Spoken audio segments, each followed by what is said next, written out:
ഇതിന്റെ വിഷയത്തിൽ തന്നെ പരസ്പര ഭിന്നമായ അഭിപ്രായങ്ങൾ നിങ്ങൾക്ക് കാണാം. നോക്കൂ, മുജാഹിദ് പ്രസ്ഥാനം ആദ്യം പഠിപ്പിച്ചത് എന്താ? അല്ലാഹു അല്ലാത്ത ആരോട് അഭൗതികമായ ഏത് കാര്യം ചോദിച്ചാലും ചോദിച്ചവൻ മുശ്രിക്കാണ് എന്നായിരുന്നു. അതിലാണല്ലോ കുഞ്ഞീദ് മദനി എഴുതിയത്. ജീവിച്ചിരിക്കുന്നവരോടോ മരിച്ചവരോടോ മനുഷ്യ കഴിവിന് അതീതമായ കാര്യം ചോദിച്ചാൽ ശിർക്കാണ്.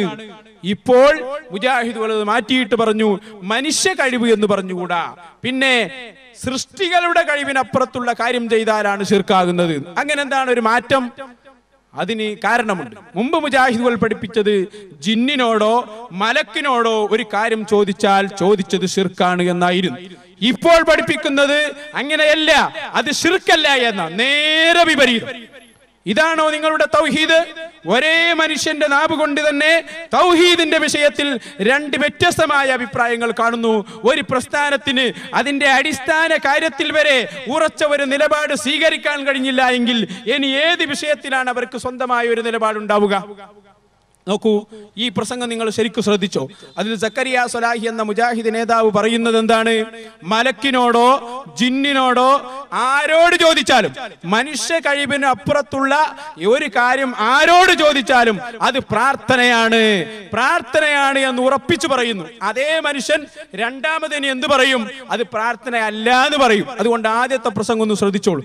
സക്കരിയ അതേസമയം മനുഷ്യ കഴിവിന് ുള്ള കാര്യങ്ങള് ആരോട് ചോദിച്ചാലും അത് പ്രാർത്ഥനയാണ്. അത് ജിന്നിനോട് ചോദിച്ചാലും മലക്കിനോട് ചോദിച്ചാലും മഹാത്മാക്കളോട് ചോദിച്ചാലും. കണ്ടു? എന്താ കണ്ടത്? എന്താ കണ്ടത്? മനുഷ്യ കഴിവിന്റെ അപ്പുറത്തുള്ള കാര്യങ്ങൾ ആരോട് ചോദിച്ചാലും പ്രാർത്ഥനയാണ്. അത് ജിന്നിനോട് ചോദിച്ചാലും മലക്കിനോട് ചോദിച്ചാലും പഠിപ്പിച്ചു മുജാഹിദുകൾ. ഒരുപാട് കാലം പഠിപ്പിച്ചു.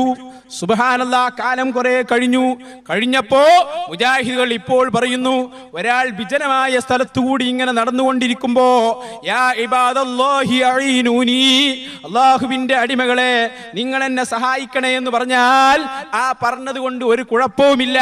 കാരണം അവിടെ മറഞ്ഞു നിൽക്കുന്ന ജിന്നുകൾ ഉണ്ടാകും, മലക്കുകൾ ഉണ്ടാകും. അത് അവനെ സഹായിക്കും കേട്ടോ. അതൊരിക്കലും അവരോടുള്ള പ്രാർത്ഥനയല്ല. പിന്നെന്തിനാ മുസ്ലിമീങ്ങളെ മുശ്രിക്കാക്കി? ഞങ്ങളാദ്യേ പറഞ്ഞു അത് പ്രാർത്ഥനയല്ല. ഇവര് പറഞ്ഞു മലക്കിനോടോ ജിന്നിനോടോ ആരോട് ചോദിച്ചാലും മനുഷ്യ കഴിവിനപ്പുറത്തുള്ള കാര്യമാണോ അത് പ്രാർത്ഥനയാണ് എന്നല്ലേ നിങ്ങൾ